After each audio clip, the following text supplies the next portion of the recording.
제가 목회 사역을 하면서 많은 사람을 만나고 또 많은 분들과 이야기를 나누는데 그러다가 보면 눈에 확 띄는 두 유형의 사람을 때로는 만나게 됩니다. 먼저 속된 표현으로 갑갑하기 그지없는 사람들. 그나마 이런 사람들이 많지 않은 것은 얼마나 다행인지 모르겠습니다. 여러분들은 갑갑하다 소리 안 듣고 살아가시기를 원합니다. 또 한 부류의 유형이 있는데 그분들은 저의 마음을 시원하게 만들어주는 분들입니다. 여러분도 그런 경험 있으시죠? 어떤 분을 만나면 마음이 뻥 뚫리고 시원해지는 것 같은 느낌.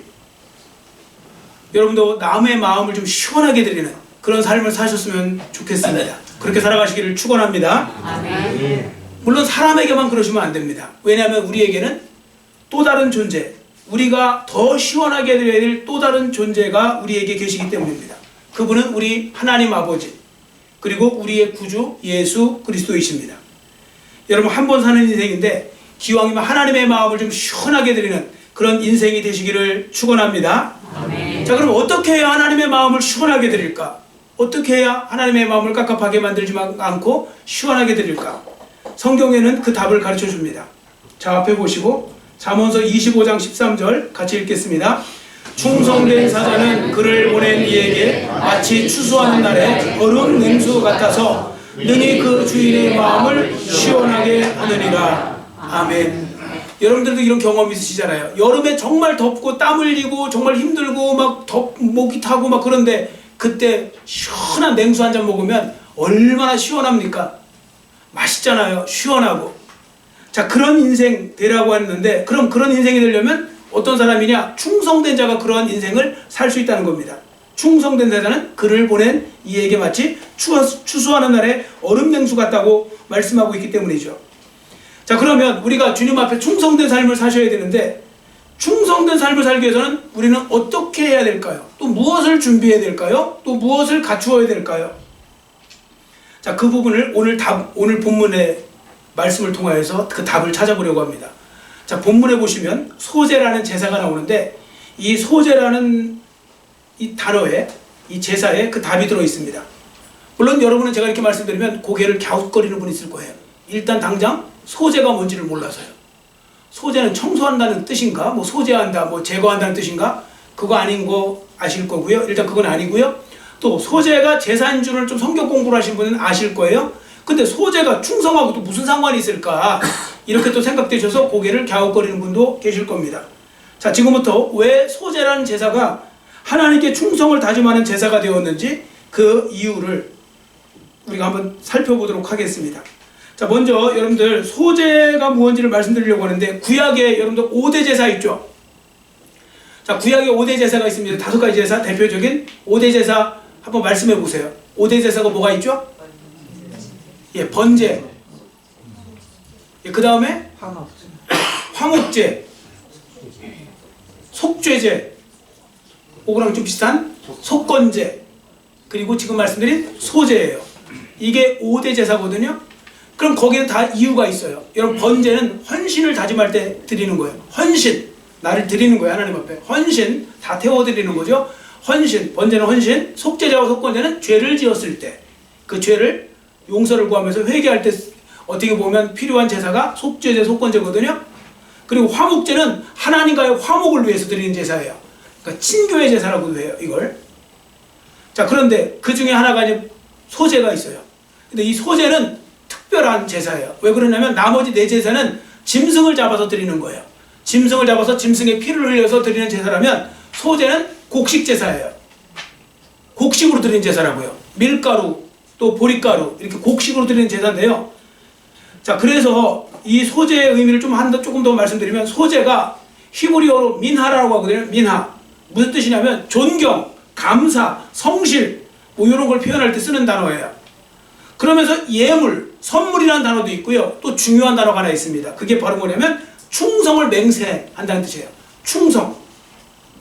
그러니까 소제는 하나님께 충성을 다짐하는 제사예요. 근데요, 우리나라는 좀 안타까운 게 하나 있어요. 우리나라는 군사문화 시절을 겪었기 때문에 충성하면 왠지 뭔가 거부감 있는 단어로 생각해요. 뭔가 좀 강압적이고 뭔가 이렇게 생각하는데 충성 그렇게 생각하시면 되게 좋은 단어예요. 충성은. 그리고 우리가 충성하는 게 맞아요. 하나님 앞에. 그러니까 이건 군사문화의 잔재라 우리가 그렇게 거부감이 느끼는 거지, 충성은 좋은 단어라고요.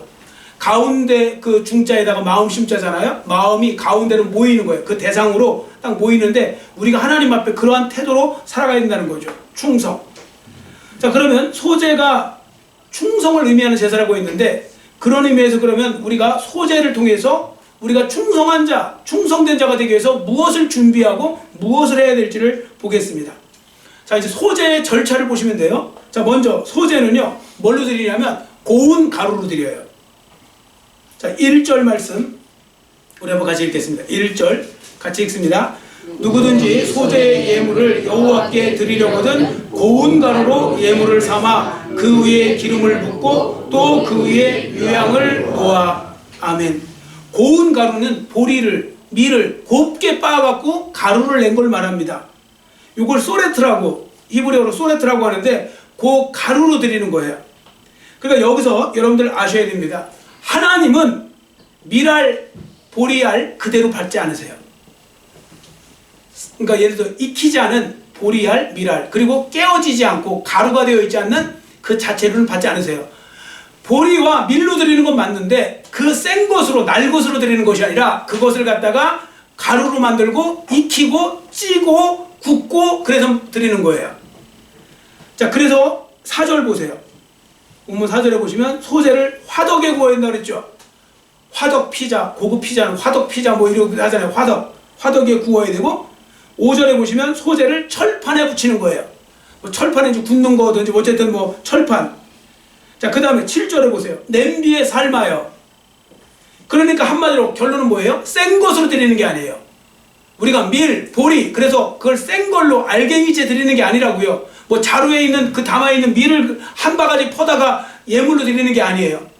반드시 그걸 가루로 만들어서 굽기도 하고 철판에 굽기도 하고 삶기도 하고 화덕에 이렇게 넣어서 뭐 또 이렇게 굽기도 하고 뭐 그런 식으로 드리는 겁니다.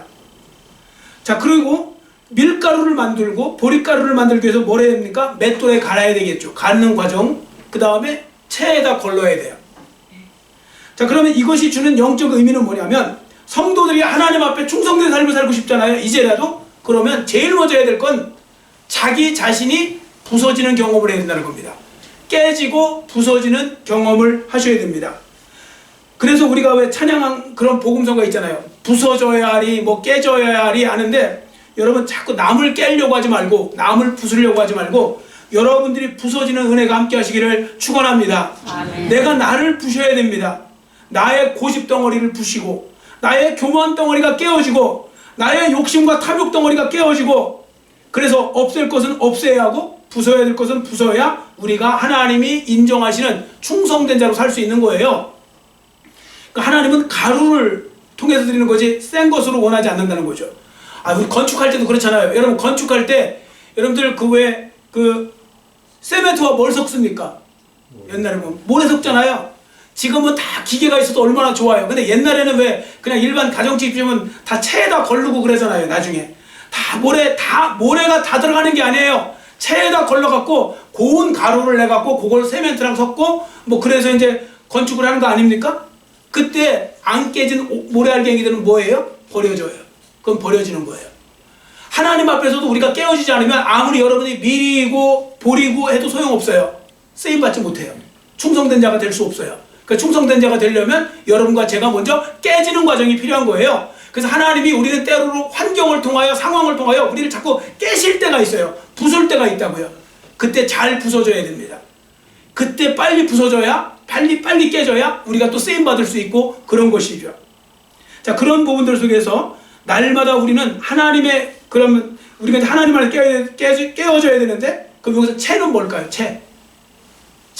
이게 바로 하나님 말씀이에요. 우리 여러분과 제가 날마다 뭘 해야 되냐면 하나님 말씀에 나를 걸러야 돼요. 내 말도 걸르고 내 행위도 걸르고 거르는 거예요. 그러니까 채가 있어야 돼. 그 채 사이로 빠지는 것만 쓰임 받는 거잖아요. 자, 그러니까 여러분들 날마다 나의 성품, 나의 말, 나의 행동이 고운 가루와 같이 변해가야 하는 겁니다. 이걸 성화되어가는 그리스도인이라고 합니다. 성화. 여러분 충성된 삶을 살기 원하면 그래서 특히 말 조심하셔야 돼요.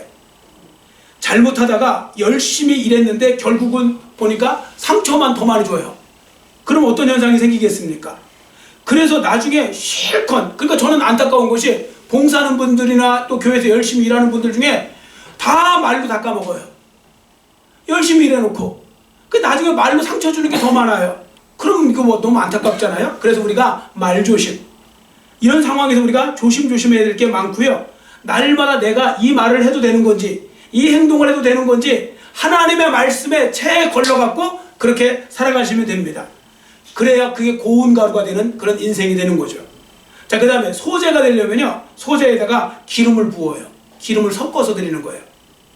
1절 하반절 보세요.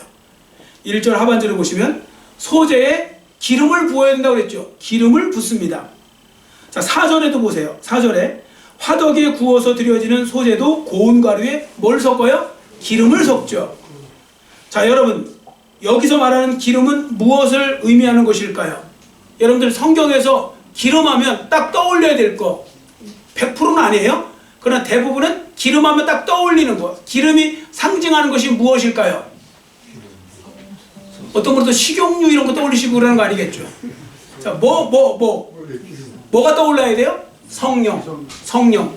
대부분은 다 성령을 의미해요. 그러니까 그 기름이 성령을 상징한다고요. 특히 감람유 있죠? 이 올리브유. 그건 성령을 상징하는 경우가 대부분이에요. 거의 100%라고 보셔도 돼요. 성령을 상징하는 겁니다. 자, 그러므로 이 말씀을 통해 우리는 또 두 가지 사실을 깨닫게 됩니다.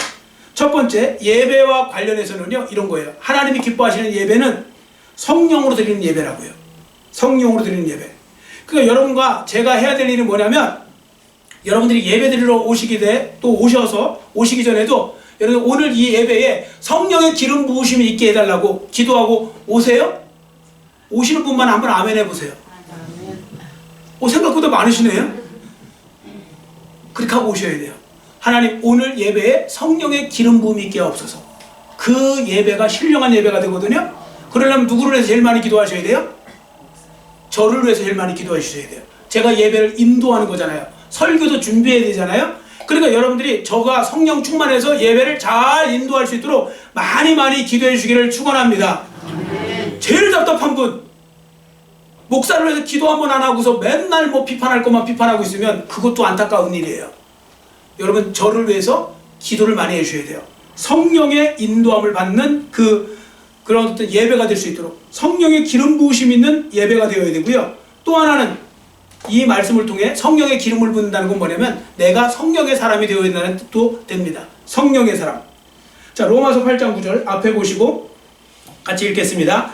만일 너희 속에 하나님의 영이 거하시면 너희가 육신에 있지 아니하고 영에 있나니 누구든지 그리스도의 영이 없으면 그리스도의 사람이 아니라. 아멘. 그리스도인도요, 두 부류로 나뉘어요. 육신에 속한 그리스도인, 성령에 속한 그리스도인. 아직까지 성령의 경험을 하지 못하고 중생하지 못하고 교회만 나와서 앉아있는 분들은 육신에 속한 그리스도인이에요. 그러나 성령의 충만함을 성령으로 거듭나고 충만함을 입고 이렇게 그 성령의 인도함을 받는 분은 성령에 속한 그리스도인이에요. 모르겠어요. 지금 이 자리에 성령의 인도하심을 받는 그리스도인이 몇 프로나 되실지는 모르겠는데 다였으면 좋겠지만 다가 아닐 수도 있어요. 중요한 건 성령에 속한 그리스도인, 그리고 성령의 다스림을 받아야 충성된 삶을 살 수 있대요. 왜 그런지 아시죠? 여러분, 사람이요, 잠깐은 열심히 할 수 있어요. 교회 봉사도요, 잠깐은 열심히 한다니까요. 왜? 내 체면 때문에도 할 수 있고요. 또 사람들이 뭐 또 이렇게 칭찬해주면 할 수 있어요. 그러나 이거 계속하는 거 힘들어요. 왜 힘든지 아세요? 사실 교회 일은요, 하면 번전일 때가 많아요. 손해일 때가 더 많아요. 여러분, 교회 일 열심히 하면 사람들이 칭찬하는 사람은 별로 없어요. 사람들이 칭찬에 인색해 갖고. 근데 비판은 많이 해요. 그렇게 하시면 안 되는데, 막 비판하잖아요. 일하는 사람 비판하지, 일하지 않고 아무것도 안 하고 예배만 드리는 분은 비판할 일이 없거든요. 그러니까 일하는 사람은 자꾸 일해봤자 자기가 무슨 사례비를 받는 것도 아니고 아무것도 아니고 그냥 자원봉사하는 건데 계속 그러면 이게 시험 들어요. 근데 성령의 인도함을 받잖아요. 그 사람은 시험이 덜 들고요. 그걸 이겨낼 수 있어요.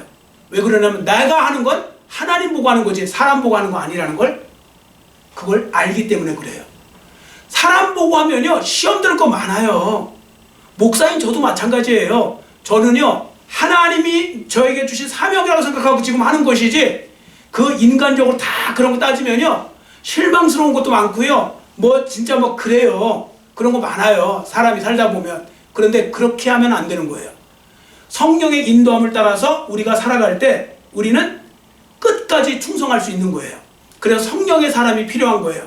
여러분들 봉사하실 때도 그래서 하나님만 바라보고 봉사하시기를 축원합니다. 아멘. 우리 그런 얘기 많이 하잖아요. 교회 다니실 때 뭐 사람들 시험 들면 사람 때문에 시험 들면 사람 보지 말고 하나님 보고 예수 믿으셔야죠. 하나님 보고 신앙생활 하셔야죠. 이런 얘기 해요, 안 해요? 솔직히 하잖아요, 그죠? 근데 여러분이 시험 들면 남이 그렇게 얘기하면 기분 좋아요, 안 좋아요? 자기는 또 말 안 들어요. 그리고 자기는 남한테도 그렇게 하라고 그래요. 서로 하기를 축원합니다. 우리 진짜 주님만 바라보고 성령의 인도함을 따라 해야 돼요. 안 그러면 시험 들어서 못 해요. 아니 뭐 열심히 하면 칭찬해주고 뭐 이렇게 해줘야 되는데 그런 것도 없고, 그러면 누가 열심히 하려고 하겠어요? 그런데 그런 부분에서 열심히 하는 사람이 주님 보고 하는 거예요. 그게 충성된 자예요. 충성된 자는 바로 하나님이 그런 사람을 갖다가 더 사용하시기를 기뻐하신다는 거, 그걸 아셔야 됩니다. 자, 그러니까 이제라도 주님께 충성된 삶을 살고 싶다면 성령의 다스림, 성령의 인도하심을 구하는 삶이 되시기를 축원합니다. 아멘. 자, 세 번째, 첫 번째 이제 세 번째입니다. 소재에는 또 뭘 집어넣느냐면 유향을 부어요. 앞에 건 뭐였어요? 기름으로 섞었죠. 거기다가 유향을 부어요.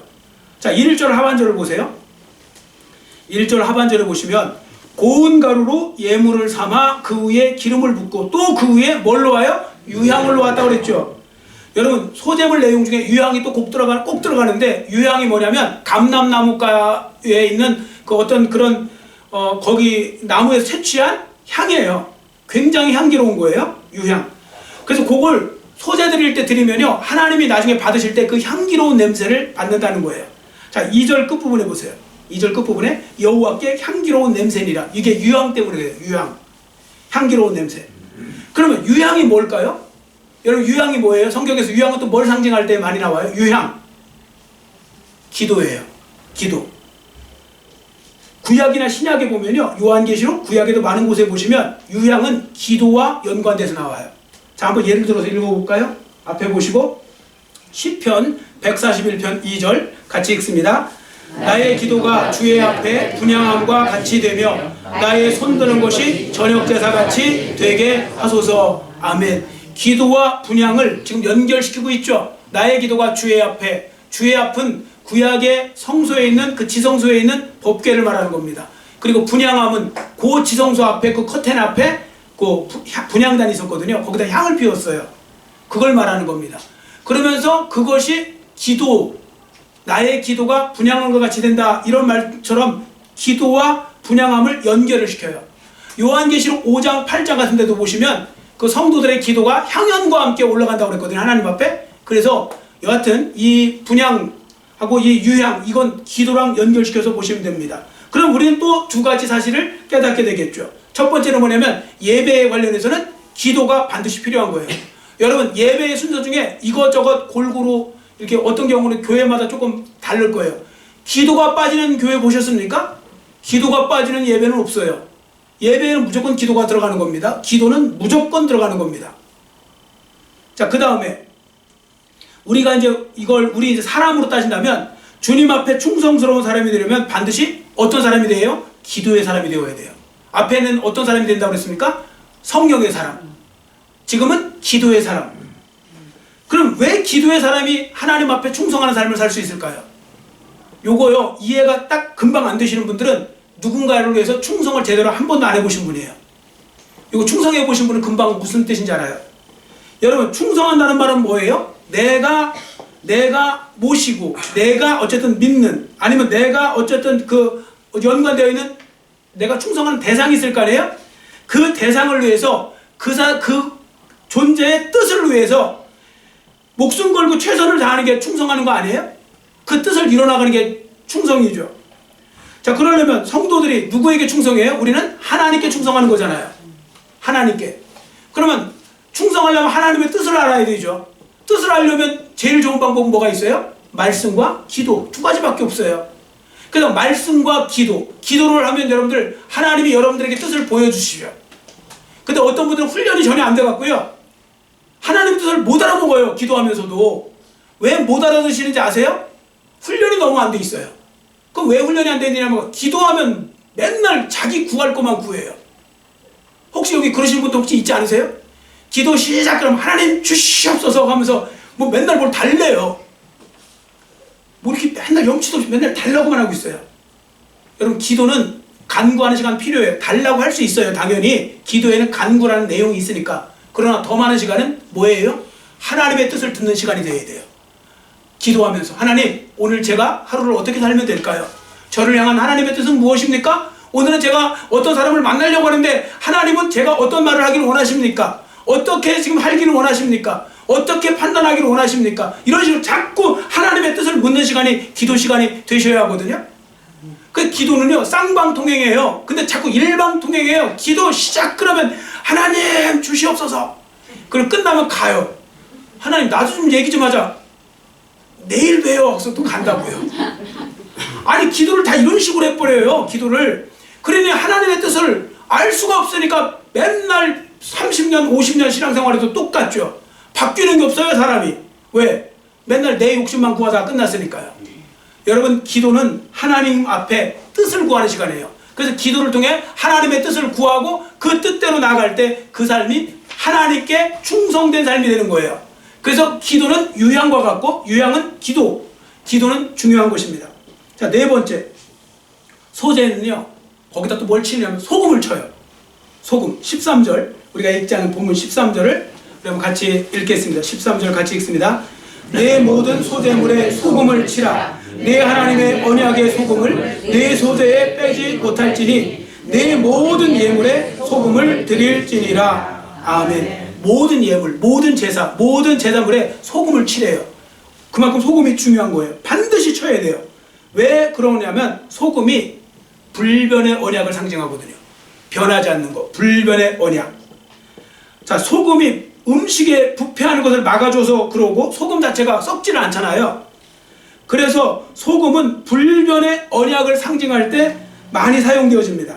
자, 앞에 보시고 민수기 18장 19절 같이 읽습니다.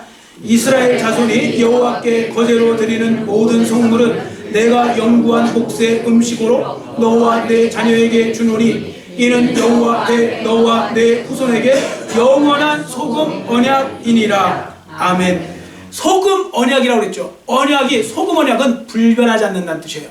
여러분, 언약해도 약속 금방금방 깨는 사람이 있죠. 그건 소금 언약이 될 수가 없어요. 근데 소금 언약은 뭐냐? 안 깨지는 거예요. 자, 그래서 이걸 두 가지 입장에서 볼 수 있어요. 소금 언약, 언약. 소금을 첫 번째 하나님 입장에서 보면 하나님의 약속의 신실하심을 드러내는 거예요. 하나님은 한 번 약속하신 걸 어기지 않으세요. 그래서 하나님이 약속에 신실하다, 그런 말은 믿을만하다, 그런 뜻이에요. 여러분, 어떤 분들 이 사람 참 신실해 그럴 때 맨날 막 조석변개로 바뀌는 사람한테 신실하다는 표현 안 쓰죠. 누구한테 신실하다고 그래요? 믿을만한 사람, 안 바뀌고 꾸준한 사람을 신실하다고 하죠. 또 성실하다는 표현도 쓰죠. 이 사람 참 성실해. 그 좋은 표현이에요. 성실하다 소리 듣는 것도. 그래서 하나님은 신실하신 하나님이라는 걸 보여주는데, 그렇기 때문에 하나님의 말씀은 믿고 나가도 됩니다. 그러면 하나님의 말씀을 붙잡고 나가려면 가장 좋은 방법은 뭘까요? 하나님 말씀인 성경을 붙들고 나가는 거예요. 여러분, 이 성경을 보세요. 이 성경을 뭐라고 합니까? 다른 말로 약속의 말씀이라고 하죠. 약속의 말씀. 구약, 옛날 약속이란 뜻이에요. 신약, 새로운 약속이란 뜻이에요. 여하튼 신구약 39권, 27권에서 66권은 바로 하나님의 약속의 말씀이 들어있는 거예요. 그렇기 때문에 이 약속의 말씀을 붙잡고 나가는 게 중요하고요. 기도를 잘 하시려면 말씀을 잘 하셔야 되고, 말씀을 많이 배우셔야 됩니다. 말씀을 많이 배우셔야 돼요. 자, 그래서 여러분들 말씀 붙잡고 나가시기를 원하고요. 그 다음에 이제 소재, 소금을 친다는 말이 하나님 편에서는 하나님의 약속의 신실하심을 보여주는 거고, 성도들 입장에서는 나의 하나님을 향한 변함없는 충성을 다짐하는 거예요. 이것이 변함없는 충성을 약속하는 거예요. 하나님 앞에. 자, 제가 서론에서 소재가 충성을 다짐하는 제사라고 말씀을 드렸죠. 그러니까 소금을 빼지 말라, 이 말씀은 충성함에 있어서 변함이 있어서는 안 된다는 것입니다. 여러분 예를 들어볼까요? 우리나라 충신하면 딱 떠오르는 사람 누구 있습니까? 우리나라 역사에 충신하면 딱 떠오르는 분. 정몽주. 아, 정몽주. 예. 예. 또 누가 있습니까? 성삼문. 성삼문. 문과를 좋아하시는군요. 저는 이순신. 예를 들어 이순신도 있죠. 이순신. 아, 맞아요. 정몽주 맞아요. 충신이에요. 고려의 충신이었죠. 근데 이순신 보세요. 이순신은 자기가 삼도 통제사하고 뭐 이렇게 했을 때 그 정말 목숨 걸고 싸웠잖아요. 충성했죠.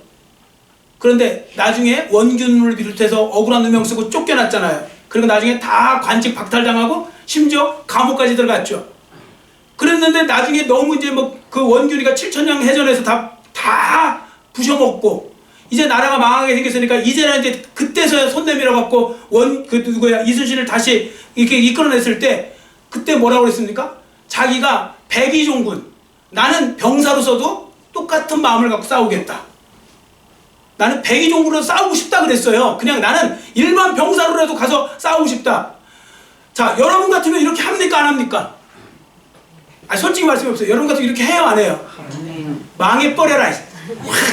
이런 나라는 망해버려야 돼. 그냥 다 망해야지. 이러고 하고 이제 앉아있겠죠. 근데 충신은 안 그래요. 충신은 끝까지 지키는 거예요. 변함없는 마음을 갖고 그 행위를 하는 거예요. 하나님 앞에 우리가 충성하는 거 얼마나 중요한 건지 모릅니다.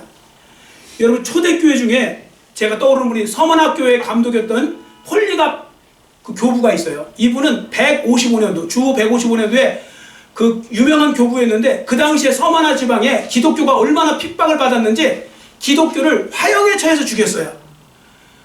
옛날에 왜 이렇게 무식한지 몰라요. 불살라 죽여요. 불에 태워갖고. 이 폴리갑 교부가 드디어 화형단에 선 거예요. 그런데 그 당시에 그 서만화 지역의 통치자가 요 사람만 잘 하면 워낙 존경받고 교부 위쪽에 있으니까 요 분을 통해서 많은 사람들이 기독교를 버리겠다 싶어갖고 회유를 한 거예요. 자, 그때 이걸 먼저 보고하세요. 이거 앞에 이게 이제 그 성화예요. 저분이 이제 폴리갑 신부 진짜 있었던 폴리갑 교부예요. 교부. 자, 저렇게 해서 화형 시키려고 하는데 그때 이렇게 물어요. 이게 참 어려운 유혹이에요. 그 어떻게 보면 그 이겨내기. 폴리갑 교부 잘 들으세요. 2번 아니야. 딱 한 번만 예수 모른다고 해. 그러면 살려줄게. 그런 거예요. 딱 한 번만. 사람 딱 한 번 하면 또 해요. 딱 한 번만. 그런데 폴리갑 교부가 그때 뭐라고 했냐면 이렇게 말해요. 2번도 생각 안 하고. 내가 지금 86살이요. 86년 동안 우리 예수님이 나를 한 번도 모른다 한 적이 없는데 내가 살겠다고 지금 예수님 모르겠다고 지금 할 수 없어. 나는 예수님 모른다고 할 수 없어. 나는 예수님을 인정하고 믿소. 뭐 이렇게 나간 거예요. 결국 화형당해 죽어요. 그러나 그것이 바로 충성이라는 걸 보여주는 거예요. 죽을 때까지 충성하는 것, 죽기까지 충성하라는 말씀이 그런 의미가 담겨 있는 것입니다. 여러분 그래서요 주님을 위해서 충성한다는 거 쉽지 않지만 그렇게 사는 사람이 하나님 나라의 영화로운 면류관을 얻게 되는 줄 믿습니다. 자, 그 부분을 여러분들이 기억하시고요. 그 다음에 마지막 잠깐 말씀드리면 소재 절대 또 넣어서는 안 돼요. 이건 앞에 건 반드시 넣어야 되는 거고 넣으면 안 되는 2가지가 있어요. 첫 번째 뭐냐면 누룩을 넣으면 안 돼요. 누룩. 11절 우리 한번 같이 읽겠습니다. 11절 같이 읽습니다. 너희가 여호와께 드리는 모든 소재물에는 누룩을 넣지 말지니 너희가 누룩이나 꿀을 여호와께 화제로 드려 사르지 못할지니라. 아멘. 왜 누룩을 넣지 말라고 했냐면 여러분 누룩 아시잖아요? 누룩 아니면 이스트 이런 거 다 빵 같은 거 부풀게 만들어서 더 맛있게 만들고 뭐 그러는 거지 않습니까? 그런데 그 부분에서 누룩을 넣지 말라는 건 누룩이 죄의 전염성과 부패를 상징하는 물질이기 때문에 그렇습니다. 자, 그 부분에 있어서 밀가루 반죽을 해놓고 거기에 누룩을 넣으면 밀가루가 반죽이 부풀어서 오르게 하는데 근데 여러분들 누룩이 들어간 빵은 오래 보관 못하죠. 그래서 뭐 방부제도 집어넣고 막 그러는 거잖아요. 근데 성경에는요 누룩이 있는 걸 좋아하지 않아요. 누룩을 빼요. 여러분들 무교병 아시죠? 무교병이 뭐예요? 누룩 안 넣어갖고 이렇게 발효시키지 않아갖고 그냥 그대로 있는 빵이에요. 맛 있어요 없어요? 맛 하나도 없어요. 아무것도 맛 없어요 진짜로. 근데 그게 좋은 게 뭔지 아세요? 오랜 시간 전에도 버텨내요. 여러분들 우리가 지금 성찬식 할 때 쓰는 그게 옛날 그 선교사님이 10여 년 전에 이스라엘에서 갖고 온 그 무교병이거든요. 10년이 지나도 하나도 바뀌는 거 없어요.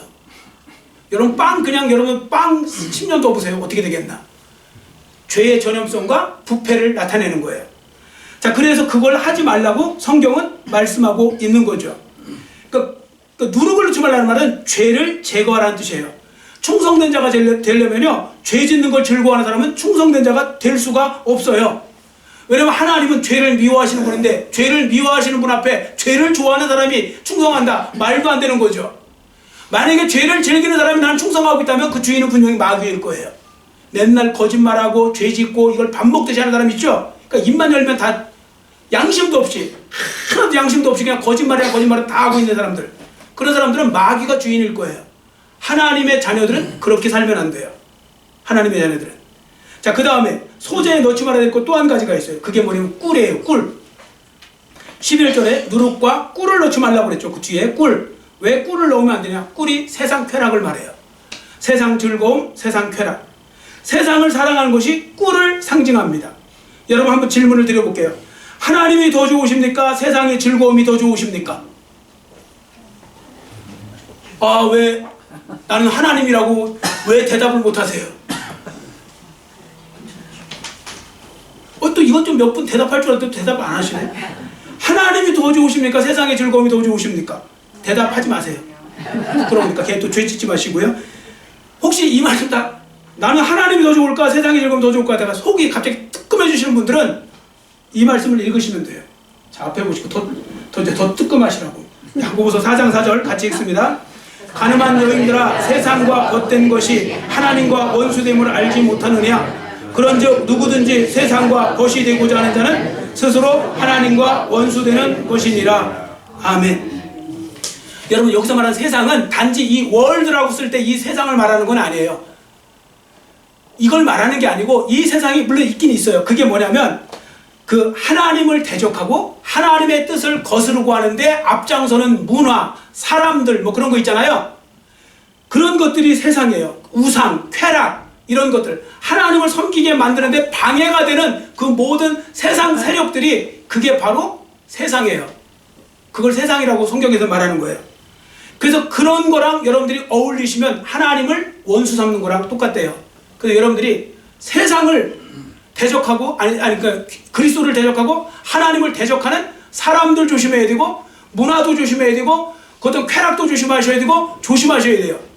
그 순간 여러분들이 그들과 함께하고 그 문화와 함께하는 순간에 여러분은 하나님을 대적하고 있는 거예요. 그래서 조심하셔야 돼요. 그러지 않도록. 그래서 꿀을 넣지 말라고 분명히 말씀하고 있습니다. 자, 이렇게 해서 우리 소재 다 살펴보았어요. 넣어야 될 거, 자, 처음에는 고운 가루에다가 뭘 넣어요? 기름을 섞어 넣고, 그 다음에 유향을 넣고, 그 다음에 소금을 치고 그러죠. 그 다음에 뭐는 절대 넣으면 안 돼요? 누룩과 꿀은 절대 넣어서는 안 됩니다. 그렇게 하면서 우리는 하나님 앞에 이 영적인 의미를 아시고 충성된 자로 세워져 가는 거죠.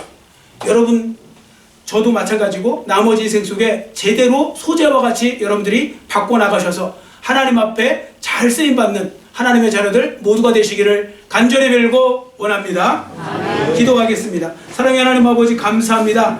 한 번 사는 인생 하나님 은혜 가운데서 우리가 충성된 자로 살기를 원합니다. 지금 세상에서는 이렇게 저렇게 아버지 하나님의 잘못된 것에 아버지 하나님 우리가 충성하고 목숨 걸고 사는 사람들도 많은데, 우리는 하나님의 은혜 가운데서 하나님을 알고 예수님을 알아서 우리가 주님 앞에 충성된 자로 세울 수 있는, 또 세워짐을 가질 수 있는 그런 은혜를 주심을 감사합니다. 정말 주님, 우리가 충성해야 되는데 정말 충성하는 그리스도인이 얼마나 있는지 모르겠습니다. 나머지 인생 속에 하나님이 기회를 주실 때 다시 한번 이제라도 깨닫고 이제라도 주님 앞에 충성된 일꾼으로 세워지기를 원하오니, 그러기 위해서 소재를 통해서 주신 이 교훈들을 잘 적용할 수 있도록 은혜 베풀어 주시고, 그래서 나머지 인생 속에서 하나님께 영광 돌리고 하나님의 마음을 시원하게 드리는 하나님의 자녀들 모두가 될 수 있도록 은혜 도와하여 주시옵소서. 감사드리오며 예수님의 이름으로 간절히 축복하오며 기도드렸사옵나이다. 아멘.